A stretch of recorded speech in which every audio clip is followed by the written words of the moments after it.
de tout ce que tu as et suis-moi. Amen. Amen. Est-ce que quelqu'un peut le lire rapidement? Nous sommes sur la nation élue. Genèse chapitre 12. Genèse 12. Oui.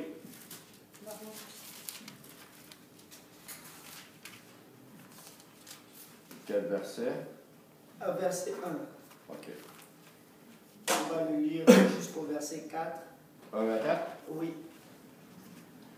L'Éternel dit à Abraham, va-t'en de ton pays, de ta patrie et de la maison de ton père, dans le pays que je te montrerai. Je ferai de toi une grande nation et je te bénirai. Je rendrai ton nom grand et tu seras une source de bénédiction. Je bénirai ceux qui te béniront et je maudirai ceux qui te maudiront. Et toutes les familles de la terre seront bénies en toi. Vas-y, verset 4. Abraham partit comme l'Éternel le lui avait dit, et Lot partit avec lui. Abraham était âgé de 75 ans lorsqu'il sortit de Charan. Charan, c'est ça? Oui, Charan. Charan? Oui. Ah, OK. Alléluia. Donc Dieu rencontre Abraham, il lui demande de sortir de chez lui, de sa maison, de sa patrie, de son pays, de la maison de son père, et d'aller dans un endroit que lui-même Dieu allait montrer à Abraham. En d'autres termes, le Seigneur, comme nous qui sommes ses enfants aujourd'hui, nous avions pris pour habitation cette terre. Avant qu'on ne connaisse Dieu, on pensait que la terre était notre maison. On pensait que Saint-Jérôme, par exemple, c'était notre ville, notre pays. On avait tout ici. Mais Dieu est venu nous appeler, il est venu nous chercher, il vous a dit, sortez du milieu de ce peuple et suivez-moi. Est-ce que quelqu'un a déjà suivi Dieu et Dieu ne lui a pas donné des promesses qui sont plus grandes que sa vie? Quand Dieu dit à Abraham de sortir, en d'autres termes, de perdre ce qu'il avait pour possession, c'était pour lui donner plus grand que ce qu'il avait déjà. Amen. Quand Dieu nous appelle, c'est parce qu'il veut nous donner plus que ce qu'on a déjà. Amen. Sinon, il ne nous appellerait pas. Regardez les promesses qu'il dit à Abraham. Il lui demande de sortir. Et il dit, parce que tu sors, je ferai de toi une grande nation. Abraham était seul avec une femme stérile. Il n'avait pas d'avenir, en d'autres termes. Son lendemain avait une fin. Il savait que s'il meurt, sa femme meurt. C'est fini, ça s'arrête là. Mais Dieu, quand il te demande, quand il t'appelle, il te fait une promesse. Et cette promesse-là, c'est au-delà de ton infirmité, c'est au-delà de ta situation présente. En fait, il veut ouvrir ta situation de stérilité pour te donner de l'espérance, pour te donner de l'espoir et pour te donner une bénédiction. Il dit, tu seras une grande nation. Imaginez-vous une seule personne qui devient une grande nation. C'est pour cela que je vous dis souvent, quand Dieu vous appelle, vous qui êtes le peuple de Saint-Jérôme, c'est parce que Dieu vous donne la ville de Saint-Jérôme. Amen. Cette ville vous appartient.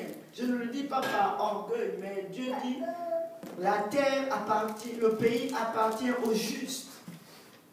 En d'autres termes, quand le Seigneur va revenir, il va vous dire, parce que vous m'avez servi, parce que vous m'avez suivi, maintenant, regardez, prenez ce pays. Parce que vous avez quitté votre zone de confort, parce que vous avez quitté vos habitudes personnelles et que vous avez décidé de me suivre volontairement. Vous avez accepté mon appel. Je vous donne plus que ce que vous avez abandonné. Dieu va toujours nous donner plus. Regardez David, il était un berger qui paissait le troupeau de son père. On ne le comptait même pas parmi les fils d'Isaïe. Quand on demandait à Élie de venir visiter les fils d'Isaïe, il appelait tout le monde, mais il oubliait David qui était dans les champs. Mais quand Dieu appelle David, il lui dit, tu seras roi de toute la nation d'Israël. Il n'était rien. Mais quand Dieu a appelé David, il lui a demandé d'abandonner ses brebis, qui étaient tout pour lui. Et il a pris David, il a dit, tu seras maintenant le berger de toute une nation. Regardez cet Abraham comme ce David. Abraham a eu une promesse d'éternité en éternité. Pareillement pour David, il lui a dit que tu ne manqueras pas d'être descendant sur ton trône pour d'éternité en éternité. Le Seigneur Jésus-Christ vient directement de la descendance de David, qui a accepté l'appel de Dieu. Alors toi aujourd'hui, mon frère, ma soeur qui m'écoute, Dieu a un appel pour toi. Accepte seulement cet appel-là avec joie. Ne regarde pas en arrière, mais laisse-moi te dire, marche de l'avant. Comme Abraham, la parole de Dieu dit, Abraham partit comme l'Éternel le lui avait dit. Il a accepté l'appel de Dieu. Si Dieu t'appelle, tu le sais dans ton cœur quand Dieu t'appelle. Tu le sens. Alors, suis cet appel-là. N'aie pas peur de ce que tu vas abandonner. N'aie pas peur de ce que tu vas abandonner. Si Dieu te demande d'abandonner quelque chose, demande-lui la force d'abandonner la chose. Et il va te donner la force parce qu'il a un plan glorieux pour toi. Alors, quand moi je lis ces Écritures, il dit, je te bénirai et je rendrai ton nom grand. Et tu seras une source de bénédiction. En d'autres termes, lorsqu'on vient au Seigneur, il nous remplit de son esprit. Et maintenant, il dit, nous serons une source de bénédiction. Il dit, les eaux vives qui couleront de votre sein rempliront, donneront de l'eau à boire à toutes les autres personnes. Quand vous avez reçu le Saint-Esprit, le Seigneur a dit, allez maintenant, soyez mes témoins. Et faites de toute la terre mes disciples. En d'autres termes, il dit, maintenant que vous avez mes eaux vives à l'intérieur de vous, allez-y maintenant bâtir le royaume. Vous serez mes témoins à Saint-Jérôme, à Saint-Lin, partout. Partout où vous allez aller. Le lieu que la plante de vos pieds va fouler, je vous le donne en possession. Il dit, Abraham, Abraham, maintenant, viens. Je sais que tu étais riche. Abraham était déjà riche. Abraham était très riche. Il avait des troupeaux, il avait une femme. Mais la seule chose qu'Abraham n'avait pas, c'était une descendance. Abraham avait toutes les richesses de la terre, mais il n'avait pas une richesse pour le lendemain avec son nom. Le nom d'Abraham allait s'arrêter. Son nom allait prendre fin quand il allait mourir, lui et sa femme. Il ne devait pas avoir une descendance d'Abraham. Mais parce qu'il a accepté l'appel de Dieu, son nom a prospéré d'éternité en éternité. Regardez aujourd'hui, ça fait plus de combien de milliers d'années? On a le nom d'Abraham sur nos lèvres. Il est le père d'une multitude de nations. Laisse-moi te dire, Dieu a dit, celui-là qui va marcher avec fidélité avec moi, je lui donnerai un nom nouveau que personne ne pourra détruire. Un nom qui va durer l'éternité. Je ferai de toi un pilier dans ma maison. En d'autres termes, quand on va aller dans la maison de Dieu, on va voir cette colonne-là. Frère Paul, pilier de l'éternel. Frère Sylvain, pilier de l'éternel. Frère Joël, pilier de l'éternel. Maman Suzanne, pilier de l'éternel. Les générations futures vont parler de vous. Regardez Paul qui a accepté l'appel de Dieu. On parle de Paul aujourd'hui. Pierre et tous les autres, on parle d'eux aujourd'hui. Parce que Dieu enregistre tout. Il écrit tout pour la génération future. Donc, laisse-moi te dire, tu as de l'espoir. N'aie pas peur d'abandonner cette chose que tu trouves belle, que cette chose que tu trouves bonne aujourd'hui. Parce que Dieu veut te donner plus que ce que tu vas abandonner. Alléluia. Amen. Abraham est parti avec Lot. Ça, c'est une chose qu'on le dit toujours. Lot, c'était son demi-frère, on peut dire. Son neveu. Et son neveu, il avait perdu son père et il avait suivi son grand-père. Et là, Abraham, Dieu appelle Abraham tout seul. Il n'appelle pas Lot. Amen. Amen. Et quand Dieu va t'appeler, prends soin réellement d'abandonner toutes ces choses. Nous avons toujours tendance d'avoir compassion des gens qui sont autour de nous. Mais laisse-moi te dire, Dieu a un plan aussi pour eux. Ils ont aussi l'appel de Dieu dans leur vie. Amen. Si Dieu t'a appelé, ne pense pas que Dieu va faire exception de personne en d'autres termes. Ne pense pas qu'il va l'oublier aussi. Amen. Ne sois pas le Dieu dans la vie de quelqu'un d'autre.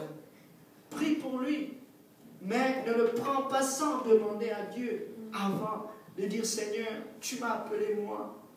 Mais regarde, il y a aussi Sarah, il y a aussi l'homme qui est à côté de moi, c'est mon neveu. Est-ce que je peux le prendre avec moi? Si Dieu te dit oui, prends-le avec toi, Dieu va te donner la force de le protéger, de le garder, et il va te donner la provision pour lui. Mais regardez, Abraham partit, il prit Lot avec lui. Abraham était âgé de 75 ans. Amen. En d'autres termes, quand Dieu mentionne l'âge ici, c'est juste pour nous dire, peu importe l'âge que tu as, Dieu a un appel pour toi. Amen. Réponds seulement à cet appel. Regardez Moïse. Moïse a été appelé plus vieux qu'Abraham. Il avait 80 combien d'années? À peu près 85 ans. 80. Il avait plus de 75 ans. Mais Dieu l'a quand même appelé. Parce qu'il a regardé à ce buisson enflammé. Et il a accepté, il a entendu la voix de Dieu. Laisse-moi dire à quelqu'un, peu importe ton âge, Dieu a un appel pour toi. Sois juste sensible à cette voix-là qui te dit, suis-moi. Suis-moi. Parce que ce que tu vas suivre va te donner la vie éternelle. Abraham prit sa femme, il prit Lot, fils de son frère, avec tous les biens qu'il possédait. Vous savez, Abraham était riche. Amen. Tous les biens, donc ils avaient des biens, tous les biens qu'ils possédaient et les serviteurs qu'ils avaient acquis à Charan, ils partirent pour aller dans le pays de Canaan. Habituellement, nous, on a quitté l'Afrique, on dit on va au Canada. Le Canada, c'est comme Canaan pour nous. Canaan. C'est le pays de la prospérité. On veut avoir une meilleure vie. Mais laissez-moi vous dire, c'est Dieu qui ouvre les portes pour chacun d'entre nous. Si tu es à Saint-Jérôme, ici, sur cette ville, sur ce territoire, c'est Dieu qui a ouvert la porte pour toi. Pour que tu puisses avoir une destinée dans ce lieu-là.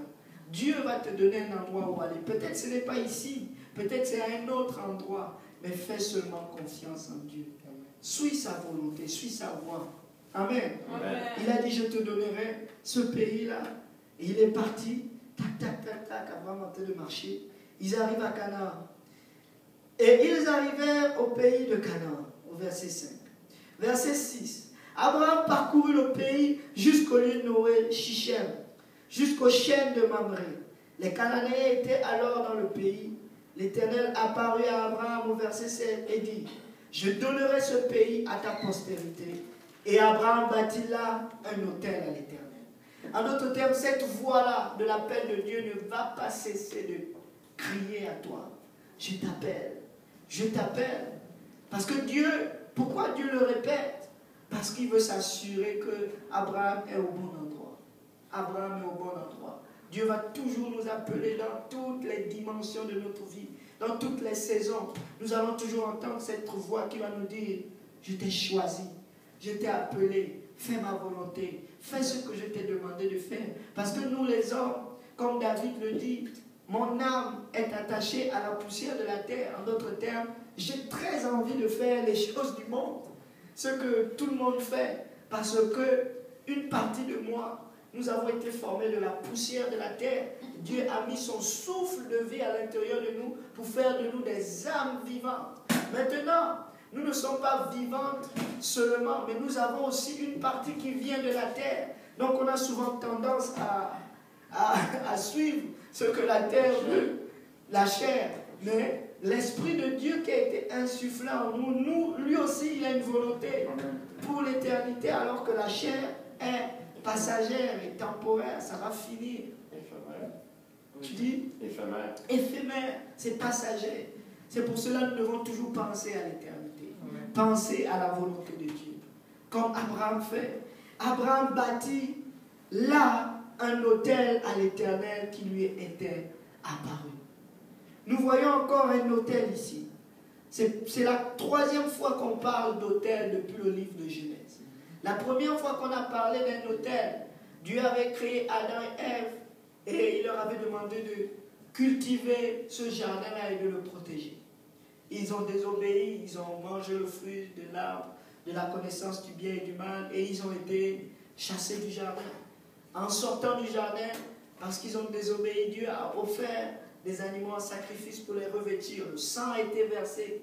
comme Dieu a versé son sang aussi pour nous racheter. Et là, ils ont enseigné à leurs enfants qu'il fallait offrir à Dieu un sacrifice. On a vu le premier sacrifice, c'était le sacrifice d'Abel et Caïn. Abel est venu avec la brebis, mais Caïn, son frère, est venu avec des fruits. Dieu, apparemment, Dieu n'était pas végétarien. Dieu aime la viande, amen. Non, ce n'était pas à cause des végétaux, mais c'était à cause de la volonté de Dieu. Si tu fais la volonté de Dieu, si tu sacrifies comme Dieu veut que tu sacrifies, ça va être agréable à ses yeux. Et il va prendre plaisir au sacrifice que tu lui offres. Parce que c'est un sacrifice selon sa volonté et non selon ta volonté. Amen. Amen. C'est le sacrifice que Dieu demande que nous devons lui offrir. Amen. Pas ce que nous pensons bon pour Dieu. Alléluia. Alléluia. Et là, ils ont offert le premier sacrifice. C'est là où nous entendons le premier autel. En d'autres termes, un autel vient du latin altus. Altus qui signifie élevé. Un autel, ça a toujours été à un endroit très élevé. C'est l'homme qui marche pour rencontrer Dieu dans les hauteurs. Et Dieu qui est dans les hauteurs descend pour rencontrer l'homme. C'est un endroit où on sacrifie. En d'autres termes, où on vient, on choisit. C'est un endroit qui est choisi particulièrement pour l'homme. On ne veut pas rencontrer Dieu dans les endroits de la bassesse. Amen. Parce que notre Dieu est un grand Dieu. Il attend à ce qu'on le rencontre avec un désir. C'est pour cela nous avons souvent aussi la maison de Dieu. Pas parce que notre maison n'est pas une maison où Dieu peut habiter, mais c'est un endroit où on a choisi d'aller rencontrer notre Dieu. Et on s'attend aussi à ce que lui aussi, il descend pour venir nous rencontrer. Alléluia. Donc, nous voyons ce premier autel et le sacrifice que Dieu demande. Il dit, celui-là qui me loue, il me glorifie. C'est les sacrifices de louange. Rentrer dans ses parvis avec des chants, des adorations, des cantiques. Dieu aime ça. Quand tu l'adores, en d'autres termes, tu es en train de lui dire, Seigneur, c'est ta place ici. Viens prendre la première place. C'est pour cela, à chaque fois qu'on ouvre des services, on ouvre toujours un service avec la louange, l'adoration. Parce qu'on veut dire à notre Dieu, voici, nous préparons le terrain pour que toi tu viennes. Parce que la parole de Dieu le dit. L'Éternel siège au milieu de l'adoration de son peuple. Siéger, ça veut dire qu'il campe. Il vient, c'est une armée. Quand une armée insurge une autre place, ils siègent. Ils bâtissent leur défense. Personne ne peut plus rentrer dans ce territoire parce qu'ils ont siégé à cet endroit-là. En d'autres termes, quand tu viens dans cet endroit de prière, d'adoration avec ton Dieu, tu t'abandonnes complètement à lui. Tu dis, Seigneur, je viens devant toi. Protège-moi. Garde-moi, parce que l'Éternel est un bouclier, il a une tour forte. Celui qui se confie en l'Éternel n'est jamais confondu. Amen. En d'autres termes, quand tu vas dans sa présence, peu importe la situation, sache que tu vas gagner la victoire, parce qu'il est tout puissant. En étant tout puissant, il n'y a aucune autre puissance qui peut dépasser toute la puissance. Ça veut dire qu'il n'est pas tout puissant. Il est partiellement puissant. Mais parce que tu sais qu'il est tout puissant, tu peux tout lui apporter, il va résoudre ta situation. Amen. Amen. C'est pour cela qu'on bâtit un autel. Abraham a décidé de bâtir un autel. C'est un endroit où on se consacre. L'autel, c'est aussi un endroit de consécration. Là où tu vas renouveler ton alliance avec ton Dieu. C'est à cet endroit-là où tu vas parler à ton Dieu. Alléluia. Amen. Même le monde utilise des autels pour des sacrifices. Amen. Vous voyez, souvent même dans les concerts, c'est appelé les autels d'adoration. Et dans un concert, tout le monde n'est pas au même niveau. Celui qui chante, celui qu'on adore, on adore des stars, il est toujours dans un stade très élevé, n'est-ce pas? Et on lève toujours les mains en signe d'adoration, n'est-ce pas? Le monde connaît le spirituel. Ils ne font pas les choses juste pour faire les choses. N'est-ce pas? Ils prennent ces choses-là de la parole de Dieu. Et quand vous voyez, oh j'adore cet artiste, je l'adore, je peux mourir pour lui, je peux faire des choses pour lui. Les gens donnent des sacrifices, ils payent de l'argent pour aller rencontrer cette personne-là. Alors qu'ils pourraient aussi être chez eux, sans pourtant aller à cet endroit-là. Tu peux écouter une star à la télé, chez toi à la maison, n'est-ce pas? Mais quand tu commences à payer pour aller le voir face à face, c'est parce que tu l'aimes tellement que tu veux être dans sa présence. Tu ne le touches même pas. Amen. Il y a des milliers de personnes. Mais vous savez, c'est symbolique d'un autel. Un autel, c'est un lieu de vie. Et Abraham reconnaît que Dieu lui a parlé. Et là, en signe de reconnaissance, il bâtit un autel. Comme Noé aussi, le deuxième autel qu'on a vu dans la parole de Dieu, c'est Noé. Dieu lui a demandé de bâtir cette arche-là. Il a bâti l'arche de Noé. Les animaux sont rentrés, lui et sa famille ont été sauvés. Et au sortir du déluge, Noé a pris ses animaux, il les a sacrifiés à l'Éternel et il a bâti un autel. Et la parole de Dieu dit, l'Éternel sentit un parfum agréable. En d'autres termes, quand Dieu fait quelque chose de bon dans ta vie, reconnais que c'est Dieu qui a fait cette chose. Bâtis un autel d'action de grâce. Dis-lui merci Seigneur, c'est toi qui m'as délivré, c'est toi qui m'as fortifié. Je t'honore et je te glorifie. Et vous allez glorifier Dieu quand vous bâtissez les autels. Alléluia. C'est le troisième autel qu'on voit dans la parole de Dieu. Abraham, au verset 8, on dit, il se transporta de là vers la montagne, à l'orient de Bethel, et il dressa ses tentes. En d'autres termes, il quitte d'un autel, là où il a remercié le Seigneur, là où il a rendu grâce à Dieu, et il sait qu'il marche, il a renouvelé sa consécration, il a renouvelé sa marche avec Dieu, et là il continue son chemin. Alléluia. Amen. Et en allant avec ses tentes à Bethel, à l'Occident et à Haï, il bâtit encore là un autel à l'Éternel, et il invoqua le nom de l'Éternel. En d'autres termes, peuple de Dieu, nous qui sommes le temple du Saint-Esprit, parce que la parole de Dieu dit, vous êtes le temple du Saint-Esprit. Dieu habite maintenant parmi vous. Vous n'avez plus besoin de construire un autel physique. Un autel est bâti de pierre ou bien de bois. Mais maintenant, vous êtes le temple du Saint-Esprit. Donc, vu que nous sommes le temple du Saint-Esprit et que nous voulons que ce Dieu-là nous guide chaque jour, nous devons bâtir les autels chaque jour. Et notre autel, c'est la prière. Alléluia. Amen. La prière des saints est comme un parfum agréable à Dieu. L'encens dans le temple de Dieu, ce sont le parfum. C'est un parfum qui brûle continuellement devant lui. Dans le livre d'Apocalypse, on va le voir quand on va lire le livre d'Apocalypse. Il y a un encens qui brûle continuellement devant l'Éternel. Et la parole de Dieu dit, ce sont les prières de tous les saints. En d'autres termes, tu es saint parce que Jésus-Christ t'a justifié par son sang. Ta prière est importante, plus que tout. Ta prière est devant la face de Dieu, littéralement. Ta prière est la chose la plus importante. Donc ton autel, c'est pour cela Paul dit, veillez à prier sans cesse, veillez à la prière, veillez. En d'autres termes, il dit, mettez-vous à la prière. Avant toute chose, il faut prier. Il faut bâtir cet autel-là. Il faut bâtir cette relation entre toi et ton Dieu. Vu que tu es le temple du Saint-Esprit, Dieu s'attend à ce que tout de suite tu pries, tout de suite il t'entend. Parce que c'est direct, ça monte directement. Tu n'as pas besoin d'aller bâtir un autel. Tu peux parler avec Dieu à tout moment. Tu peux bâtir cette relation avec Dieu à tout moment. En marchant dans la rue, alléluia Seigneur, je te bénis éternel. Regarde ma journée Seigneur, regarde ce que je suis en train de faire. Cette action n'est pas bonne Seigneur. Protège-moi, garde-moi, guide-moi. Et Dieu ouvre des portes comme ça. Parce que tes prières sont importantes. Amen. Amen. Il dressa ses tentes et il bâtit là encore. La parole de Dieu dit encore. Ça veut dire qu'il avait l'habitude de faire cette chose. À chaque pas, à chaque instant, à chaque moment, Abraham reconnaissait qu'il marchait avec Dieu. Et il ne faisait pas d'erreur quand il bâtissait des autels. Vous allez voir, au fur et à mesure qu'on avance, Abraham a arrêté de bâtir un autel. Alléluia. Au verset 9, Abraham continua ses marches et s'avança vers le midi. Il y eut une famine dans le pays et Abraham descendit en Égypte pour y séjourner car la famine était grande dans le pays. Est-ce que vous voyez ici, Abraham voit la famine.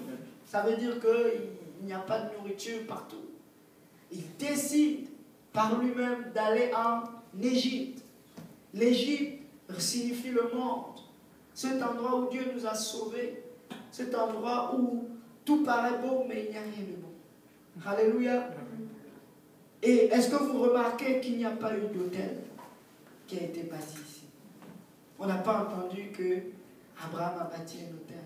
En d'autres termes, il a décidé de suivre sa volonté personnelle. Il a regardé avec ses yeux au lieu de demander à Dieu. Et là, qu'est-ce qui s'est passé? Il a eu des troubles. Lisons la suite.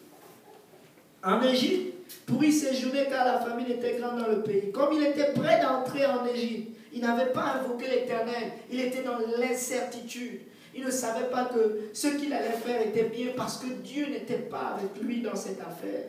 Comme il était prêt d'entrer en Égypte, il dit à Sarah, sa femme, « Voici, je sais que tu es une femme belle de figure.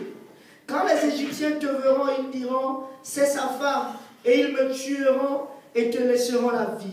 Dis, je te prie que tu es ma sœur, afin que je sois bien traité à cause de toi, et que mon âme vive grâce à toi. » Vous voyez maintenant, il utilise des artifices humains. Il utilise la pensée humaine. Sa femme, c'était sa femme. Il dit à sa femme, dis que tu es ma sœur. Là, il utilise le mensonge.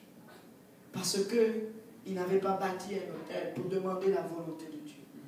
Quand tu pries chaque matin, tu dis, Seigneur, je te confie ma journée. Guide mes pas aujourd'hui. Le Seigneur le dit, sans moi, vous ne pouvez rien faire. En d'autres termes, sans moi, vous n'êtes rien. Ça veut dire que si tu n'as pas demeuré dans la présence de Dieu, si tu n'as pas invoqué son nom, si tu n'as pas prié, sache que tout ce que tu vas faire dans cette journée, sans que tu n'aies appelé l'Éternel, ça ne vaut rien. Parce que Dieu n'était pas avec toi. Ça peut paraître comme une prospérité. Ça peut paraître bien. Mais à la fin de la journée, tu vas te rendre compte que tu as manqué quelque chose. Peut-être tu auras manqué du temps. Tu auras manqué de discernement, tu auras fait une erreur qui va te coûter un chagrin dans le cœur. Parce que Dieu n'était pas avec toi. Tu as marché dans la grâce de Dieu parce que les miséricordes de Dieu se sont renouvelées dans ta vie.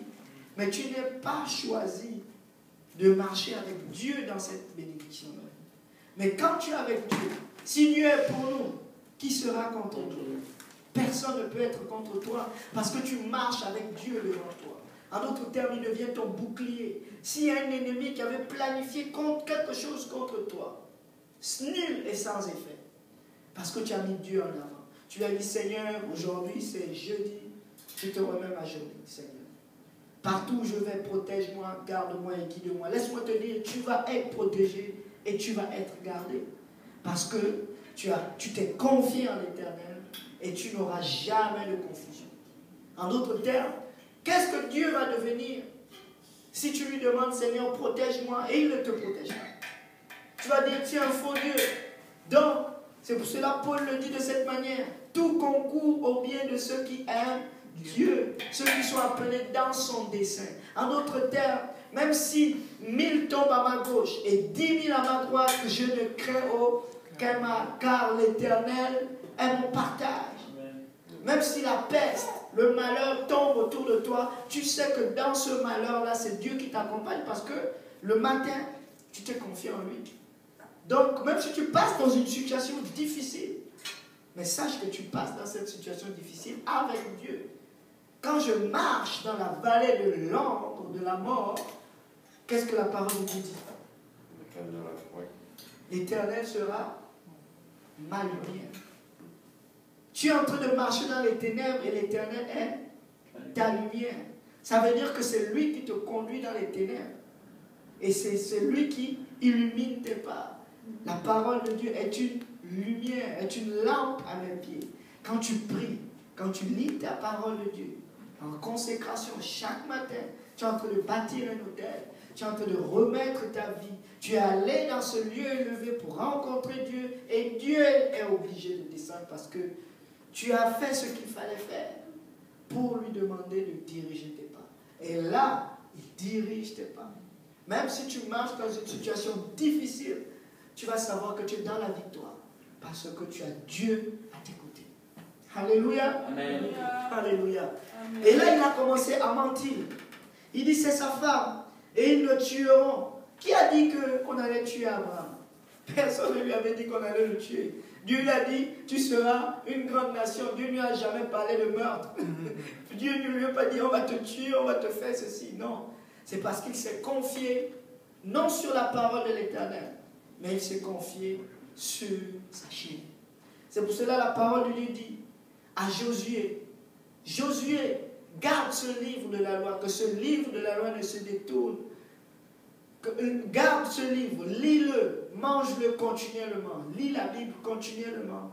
Que ce livre de la loi ne se détourne point de tes yeux, de tes mains et de ton cœur. C'est ainsi que tu réussiras dans toutes tes entreprises. Toutes. Dieu dit toutes tes entreprises. Toutes tes entreprises. Ça veut dire que tout ce que tu vas faire, parce que tu as mis cela entre les mains du Seigneur, c'est une réussite totale. Une réussite totale. Peu importe ta situation, dis-lui Seigneur. Aujourd'hui, j'ai vu la main de Dieu. J'ai acheté un retroculteur pour labourer la terre. Ça coûtait $140 et quelques. C'était vente finale, sans retour. Ok? C'était écrit sur la facture, vente finale, non retour. Et là, je suis allé en prière, j'ai dit, ouais, Seigneur, je ne veux pas utiliser cette machine. Parce que chez moi, ce n'est pas cette machine dont j'ai besoin d'une machine qui rate complètement la terre parce qu'il y a trop de racines. Le rotoculteur va juste me servir de rien. Mais c'était écrit littéralement sur la facture, sans retour, on n'accepte pas de retour. Je suis allé, j'ai prié le matin, j'ai dit Seigneur, je vais aller rendre cette machine, mais il faut que tu fasses quelque chose. Parce que je sais que j'ai payé ça, je sais que c'est écrit sans retour. Mais j'aimerais que tu m'aides. Donc je suis allé à la caisse, tac, tac, tac. J'ai dit, madame, j'aimerais rendre cette machine parce qu'elle est dans ma voiture, je ne l'ai pas encore utilisée. J'aimerais la rendre. Je veux avoir mon argent. Elle a lu. J'ai l'impression qu'elle n'a pas vu que c'était non retour. Et c'était même pas. C'était à Saint-Jérôme que je l'ai acheté, mais je suis allé au magasin de chez moi. Elle n'a même pas vu que c'était Saint-Jérôme. Elle a dit juste, oh monsieur, allez-y en arrière, à la cour, remettez la machine et on va vous redonner l'argent. Je suis allé en arrière, je disais, ah, ça a l'air de marcher. J'arrive, je présente la facture, monsieur, c'est pour un retour? Oui, c'est pour un retour. J'arrive, et là, un autre monsieur qui prend la facture, lui, il prend le temps de lire. Il lit, il dit, ok, on va vous rembourser. Et il a dit, attendez, monsieur. C'est écrit, non retour. Et là, j'étais comme, on m'a dit que je peux retourner sans l'utiliser. Et là, lui, il était costaud. Il disait, non, non, non, monsieur, on ne vous rend pas ça. J'étais comme, ouais, Seigneur. Dans mon cœur, je disais, Seigneur, j'ai mis en toi ma confiance ce matin. Et là, un autre est venu, le chef est venu. Et là, il a rencontré, il dit, c'est écrit sans retour, chef. Le monsieur veut rendre la machine. On ne peut pas. Il dit, est-ce qu'il a ouvert la machine? Non, il n'a pas ouvert. Il dit, ok, on va la reprendre. Même si elle est écrite sans retour, nous, on va la reprendre. Monsieur, c'est quoi votre nom? Il a mis le nom, il a signé, il m'a donné, il a reçu. Et là, je suis parti très vite. De peur qu'il ne revienne encore sur ce cas, je suis reparti. Et ils m'ont remboursé. Alléluia. C'est ce que le Seigneur est capable de faire. Même quand tu es dans une situation ténébreuse, difficile, il est capable d'ouvrir la porte pour toi. Parce que tu t'es confié en lui. Peu importe ta situation, frère Paul d'immigration, confie-toi seulement à l'Éternel. Dis-lui, Seigneur, voici ma situation d'immigration. Le passeport, les trucs, je n'ai pas. Toi, tu sais que je n'ai pas. Mais toi, tu es capable de changer une situation ténébreuse en une situation de lumière. Parce que je me suis confié en toi. Dieu est capable de faire ça pour vous, peuple de Dieu. Amen. Alléluia. Amen. Et là, Abraham, il a fait une erreur, ce n'est pas grave. Amen. On continue d'avancer. Et là, dit, je te prie que tu sois ma sœur. Lorsqu'Abraham fut arrivé en Égypte, là, il est content, son plan est en train de marcher. On rentre en Égypte, tout va bien. Amen. Verset 14.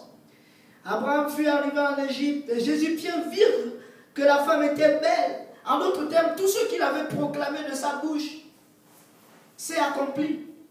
Amen. C'est pour cela que Dieu dit, Vous avez la puissance de la vie et de la mort sur votre langue. Ne parle jamais d'une affaire négative. Amen.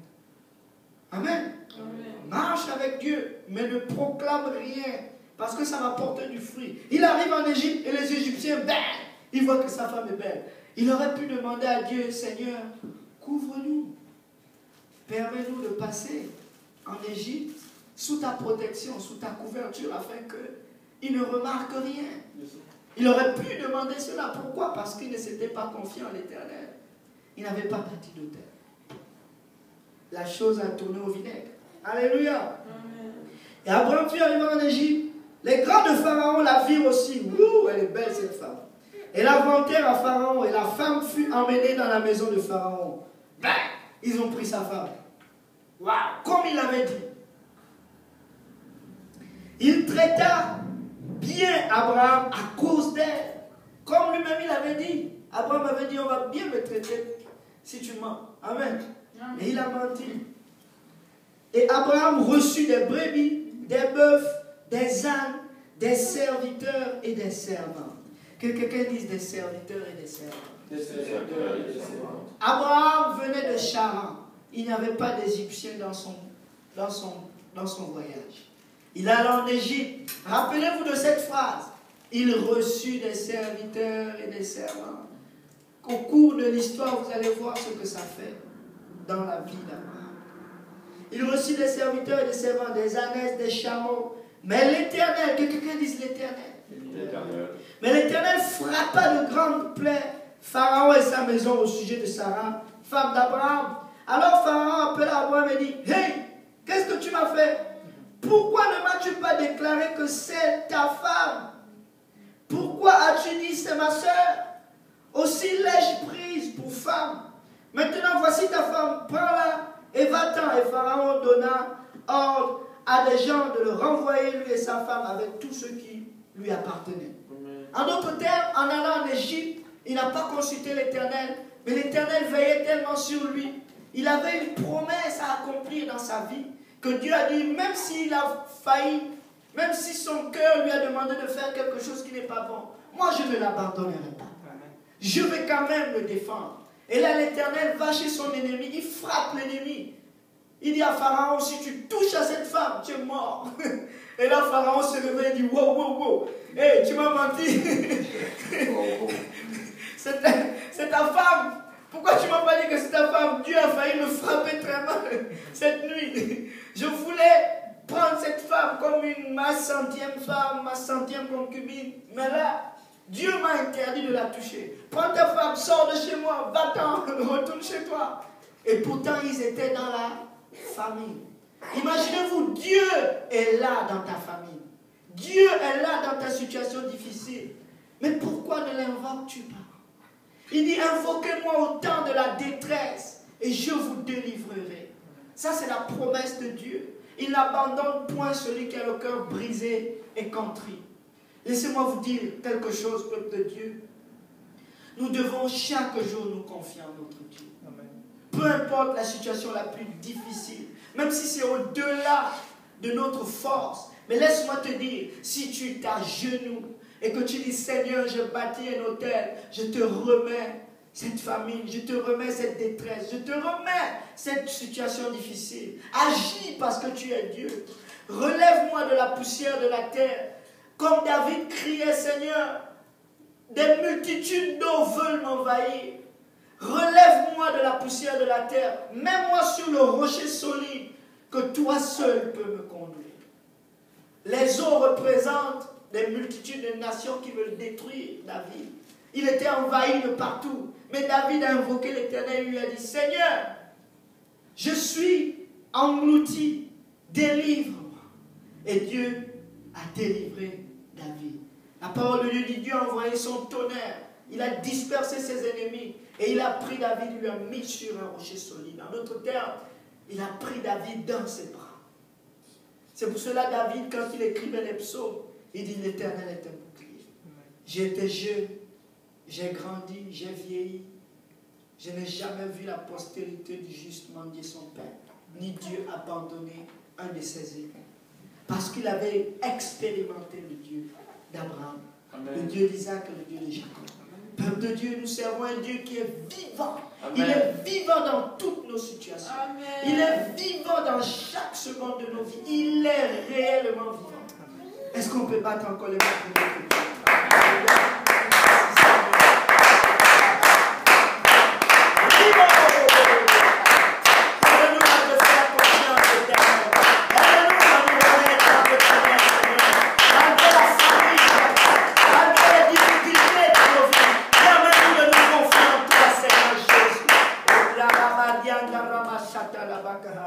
Je veux juste dire à quelqu'un, confie-toi en lui. Peu importe ta situation. Ne regarde pas à gauche, ne regarde pas à droite, mais regarde à Dieu. Dis-lui, Seigneur, David avait péché. Est-ce que quelqu'un connaît le péché de David? Il a trouvé une belle femme. Il a vu cette femme. Il l'a amenée chez lui. Il a couché avec elle. Il a commis un adultère. Ce que Dieu n'aime pas. Et là, son mari, il a appelé son mari. Il a usé d'artifice. Il ne s'est pas confié en l'Éternel pendant tout ce temps. Il a tué le mari de cette femme avec la perfidie. Il a donné une lettre écrite à ce mari, à Hur. Il dit, va donner ça à un de mes soldats, mes directeurs soldats. Quand il y aura la guerre, on va te mettre en avant et on va reculer. Et là, ils vont vous attaquer. Dans un point fort de la guerre. Quand c'est un point fort de la guerre, on ne va pas là-bas. On va là où c'est faible. Comme ça, on aura la possibilité d'avoir une percée. Mais David, c'était un guerrier. Il connaissait les astuces de la guerre. Parce qu'il voulait tuer une seule personne. Il a mis toute son armée en péril. Beaucoup de personnes sont mortes à cause du crime de David. Des milliers de personnes sont mortes. Uri n'est pas mort tout seul. Il y avait beaucoup d'autres qui sont morts à cause d'un péché d'adultère qu'il a caché à Dieu. Mais Dieu, dans sa bonté, dans sa compassion, il a envoyé un de ses prophètes, Nathan, pour parler à David.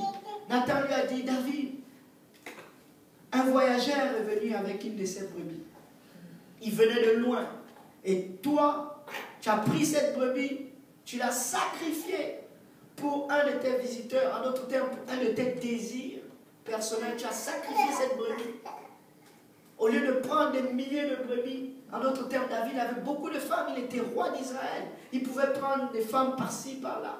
Mais il a pris la femme de l'autre pour satisfaire un voyageur. L'ennemi est un voyageur. Il va venir avec une petite voix. Vas-y, fais ceci, c'est bon. Mais laissez-moi vous dire, nous devons chasser, nous devons apprendre à chasser la voix de l'ennemi. Nous devons apprendre à chasser la voix de l'ennemi. Comment tu fais pour chasser la voix de l'ennemi? Apporte-le à l'Éternel. Apporte-le à l'Éternel. Tu dis, Seigneur, j'ai bâti un hôtel avec toi. J'ai bâti mon alliance avec toi. Tu vas me protéger aujourd'hui. Seigneur, regarde ce que l'ennemi m'envoie. Je te le redonne. Qu'est-ce que je fais avec ça? Si David avait bâti son hôtel, il aurait dit, Seigneur, regarde ce visiteur qui vient me visiter. Regarde cet ennemi qui vient visiter mes pensées. Seigneur, je te le remets. Dieu allait le détruire, je vous le dis. Dieu allait détruire cette œuvre infructueuse des ténèbres. Ça ne devait pas avoir sa place. En d'autres termes, le visiteur, ce sont les mauvaises pensées. Les mauvaises pensées, ça ne vient de nulle part. Ça cogne à ta porte. Tata. Sylvain, je suis là. Me voici. Tu dis, c'est quoi ça? Tu viens d'où? Qu'est-ce que tu veux? Il dit, je veux fumer, je veux de l'argent, je veux ceci. Et toi, parce que tu n'as pas bâti l'hôtel, tu dis, prends tout ce que tu veux. Prends tout ce que tu veux. Mais non! Tu dois dire, Seigneur, il y a un visiteur chez moi. C'est qui? Est-ce que c'est toi qui l'as envoyé ou ce n'est pas toi? Et Dieu va te dire, c'est pas moi. Il mérite la mort. Et là, tu prends, tu le mets au feu. Brûlé. Alléluia. Amen. Nous devons prendre le temps de présenter nos visiteurs à l'Éternel. Tes pensées qui sont obscures, remets-les entre les mains de l'Éternel. Tes mauvaises pensées, remets-les entre les mains de l'Éternel. Appelle le Seigneur. À la mention du Seigneur, du nom de Jésus, tout genou fléchit. À la mention de son nom, tout genou fléchit. Le genou du mensonge, s'il vient te visiter, tu dis Jésus, il est là, il va fléchir. Parce que le nom de Jésus-Christ est puissant. Est-ce que vous vous rendez compte qu'on n'utilise pas souvent le nom de Jésus dans certaines situations? Amen. Dans certaines situations, on veut se battre avec nous-mêmes. Je vais y arriver, je vais y arriver. Non! Invoque le nom de Jésus. Invoque-le, il va te délivrer. David avait fini de commettre le meurtre, il a tué Uri. Nathan est venu lui parler, il a reconnu que c'était lui. Il a reconnu qu'il a fait cette erreur. Qu'est-ce que David a fait? Il a dit, Seigneur, je te confesse mon péché. J'ai péché contre toi et toi seul, que tu seras juste dans tes sentences contre moi. En d'autres termes, il apporte maintenant cet ennemi, il dit, Seigneur, voici ce que j'ai fait. C'est moi, David. C'est moi qui ai tué. C'est moi qui ai fait ce meurtre. Par tes miséricordes et tes compassions, aie pitié de moi. C'est là où nous avons ce psaume qui dit, crée en moi un cœur pur. Renouvelle en moi un esprit bien disposé. Que les os que tu as brisés soient restaurés. C'est là où David a prié cette prière parce qu'il avait fait une erreur.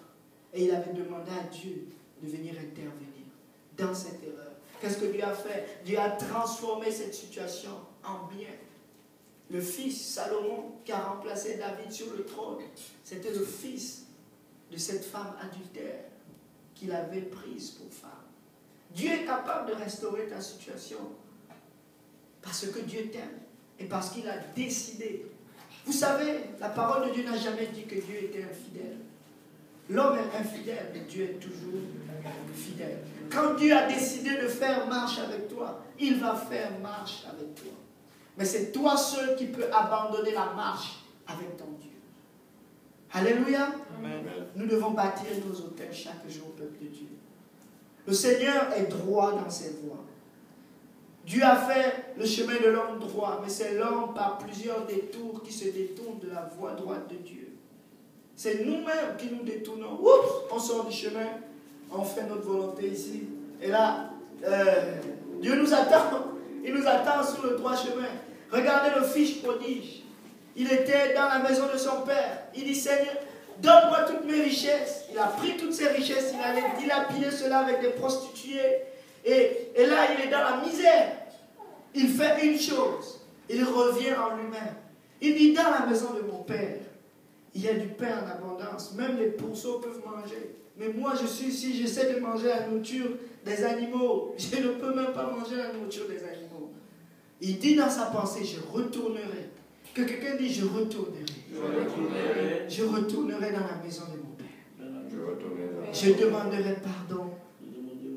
Et je vais voir ce qu'il va faire. Alors qu'il était en train de retourner dans la maison de son père, il ne savait pas que son père l'attendait les bras ouverts.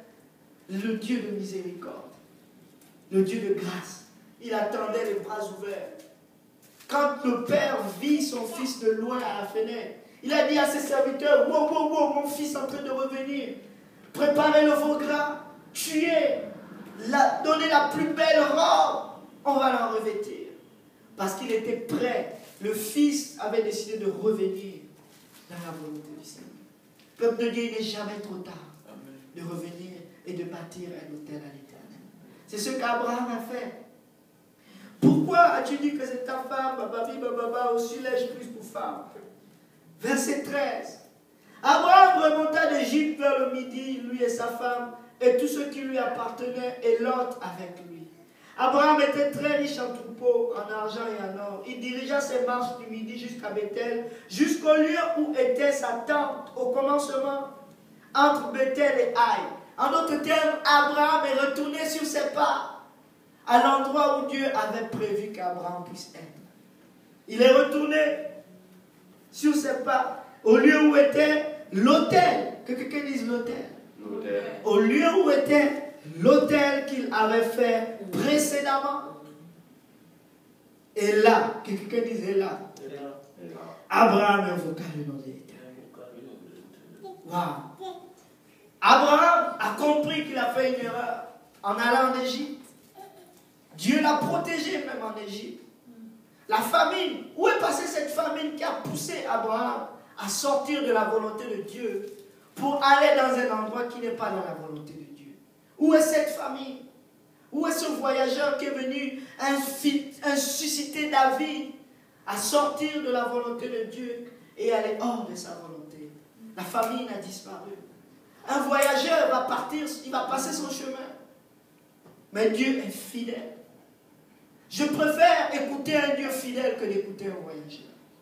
Je préfère m'accrocher à mon Dieu fidèle que de m'accrocher à une situation temporaire. Je préfère m'agripper fortement à mon Dieu, même dans la tempête, que de suivre la tempête. Garde tes yeux fixés sur l'Éternel. Est-ce que quelqu'un se souvient de l'apôtre Pierre? Il y avait une grande tempête. Et là, ils ont vu le Seigneur marcher sur l'eau. Et ils avaient tous peur dans la tempête. Dieu est en train de marcher sur l'eau. En d'autres termes, peu importe ta situation, Dieu est toujours Dieu. Dieu est toujours fidèle. Et là, Pierre dit, Seigneur, si c'est toi, ordonne que je marche sur l'eau vers toi. Et là, Dieu lui a dit, vas-y, marche dans ma volonté. Et là, il a commencé à marcher sur l'eau. Mais, la parole de Dieu dit, il a vu la tempête. On ne voit pas le vent. Amen. Il a vu. Et il a eu peur. Et il a commencé à sombrer. Parce qu'il n'avait plus ses regards fixés sur l'Éternel. Fixe tes regards vers l'Éternel, peuple de Dieu. Ne regarde pas ta situation, parce qu'elle n'est que passagère. C'est un voyageur qui passe. Mais si tu as les yeux fixés sur l'Éternel des armées, laisse-moi te dire, tu vas arriver à bon port. Parce que l'Éternel est la lumière. Il est le chemin, et le seul chemin. Il est la vie, il est la paix, il est l'amour, il est tout ce dont tu as besoin. C'est pour cela qu'il appelle « Je suis ». Il est ce que tu veux qu'il soit. Si tu veux qu'il soit le Dieu de l'ignorance, ben ignore-le. Il ne va pas te forcer. Si tu veux qu'il soit le Dieu d'amour, le Dieu de jalousie, invoque-le et il deviendra jaloux de toi, qu'il ne va pas te partager avec qui que ce soit. Si tu veux qu'il soit le Dieu de bénédiction, invoque-le et appelle-le avec ta bénédiction. Il va te bénir.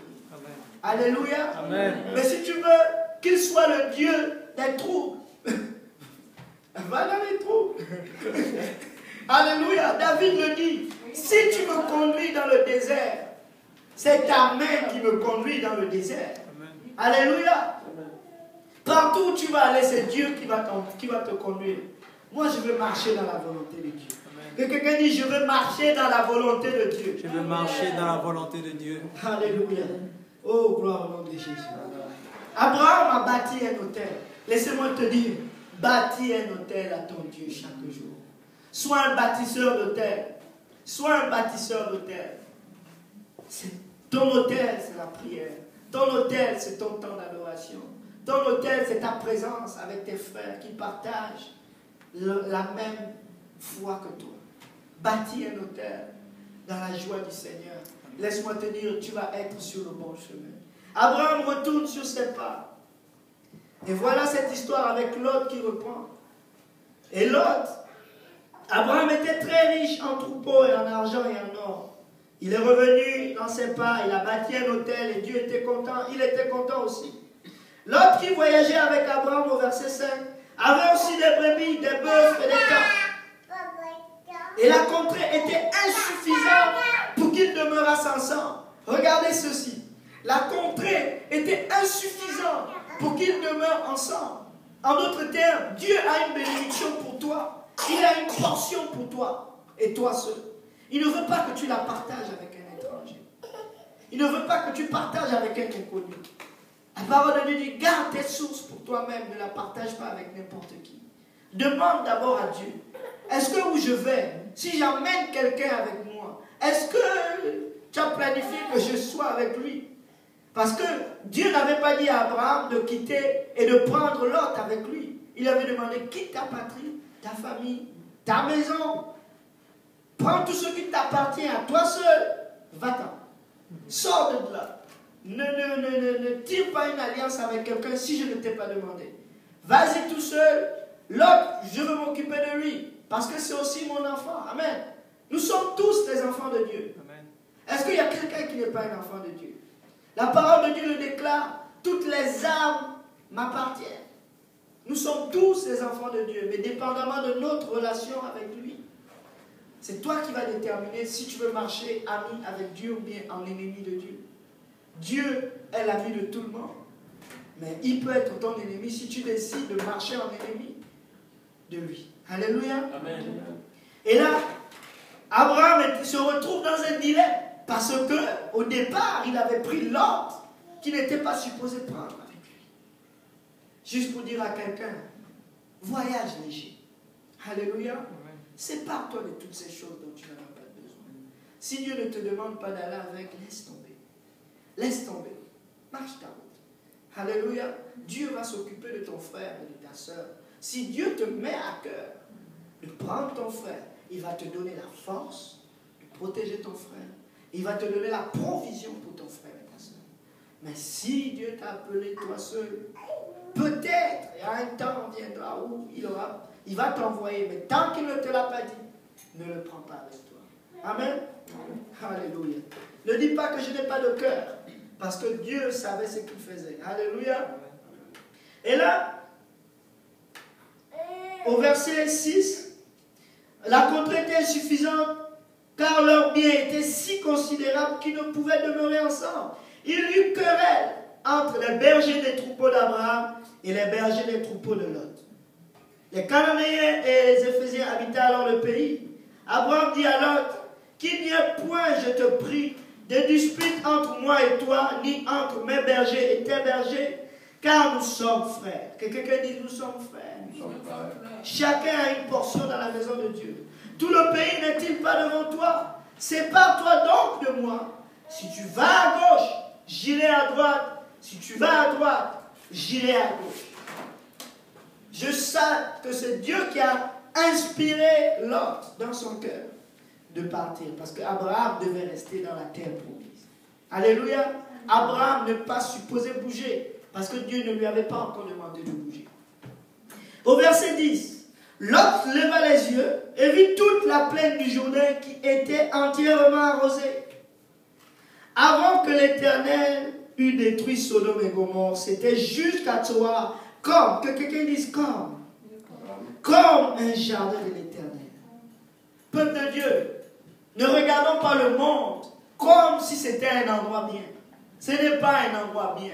Ça peut paraître bien à l'extérieur, mais quand tu mets ta main en dedans, laisse-moi te dire que tu vas trouver les trous. Alléluia. Marche dans la volonté de Dieu. Marche dans la parole de Dieu. Ne te détourne ni à gauche ni à droite de sa parole. Et tu vas réussir dans toutes tes entreprises. Ne regarde pas ces belles voitures, ce beau monde. Mais ce sont des tombeaux vides. Ce sont des maisons de douleur. Ce sont des maisons de solitude. Ce sont des endroits où le meurtre, le mal règne. Mais quand tu regardes de loin, c'est beau. Amen. Mais quand tu es en dedans, c'est mauvais. Mais si tu marches avec ton Dieu, dans la volonté de Dieu, tu vas être béni. Lot a vu, au lieu de demander à Abraham, qui était son oncle, oncle, c'est toi qui es le bon. Au lieu de dire à son oncle, c'est toi qui es le grand. Choisis pour moi, moi qui suis petit devant toi. Choisis d'abord avant que je me choisisse. Lot a décidé de choisir au-dessus de son oncle. Est-ce que vous trouvez ça normal? Tu viens avec moi. Et toi et moi, on est indifférents. Je te demande de choisir. Toi, tu te précipites à choisir. Lot n'avait pas de respect pour son oncle, qui l'avait sorti des ténèbres. Son oncle était sorti avec lui, il n'avait pas de père. Alléluia. Amen. Les personnes avec qui vous allez marcher hors de la volonté de Dieu ne vont pas avoir de gratitude pour vous. Ils ne vont pas être vos amis. Ils vont vous abandonner juste parce qu'ils vont chercher leurs intérêts personnels. Mais dans les paroles d'Abraham, vous voyez quelqu'un qui cherche la paix. Quelqu'un qui cherche le bonheur de tout le monde. Il dit à son neveu, qu'il n'y ait pas querelle entre toi et moi. Regarde, le pays est grand. Choisis un endroit qui va te faire plaisir. Et moi, quand tu auras fini de choisir, je choisirai en dernier. C'est quelqu'un qui respecte son prochain. C'est quelqu'un qui pense à l'autre. Alléluia. Amen. La parole lui dit, pensez aux intérêts des autres aussi, avant vos intérêts. Regarde ton prochain comme étant supérieur à toi. Amen. Alléluia. Parce que nous ne sommes pas plus grands. C'est notre Dieu qui est grand. Amen. Amen. Nous sommes tous égaux en Christ. Il n'y a ni juif, ni grec, ni grand, ni petit, ni moyen. Nous sommes tous des enfants de Dieu. Amen. Et nous devons nous aimer les uns les autres. Et nous devons penser aux autres. Alléluia. Amen. C'est pour cela ici à Saint-Jérôme, on ne pense pas que cette ville nous appartient à nous-mêmes, mais elle appartient à tous les enfants de Dieu. Amen. C'est pour cela que nous sortons les mardis, nous allons partager cette bonne nouvelle, parce qu'on veut que les autres rentrent dans la maison de Dieu. Alléluia. Amen. C'est l'amour du Seigneur. C'est comme ça que Dieu va faire grandir son royaume, avec l'amour. Il s'est sacrifié, et nous devons nous sacrifier pour les autres. Il nous a donné gratuitement, nous devons aussi donner gratuitement. Amen. Alléluia. Merci Seigneur. Et là, Lot a choisi comme le pays d'Égypte. Parce que Lot est allé en Égypte. Il a vu que l'Égypte était beau. L'Égypte semblait beau. L'Égypte, c'est toujours le monde. Et là, il a dit, waouh, moi je vais aller là-bas parce que ça paraît beau. Amen. Amen. Ne sors pas de la bénédiction de Dieu Amen. pour le monde.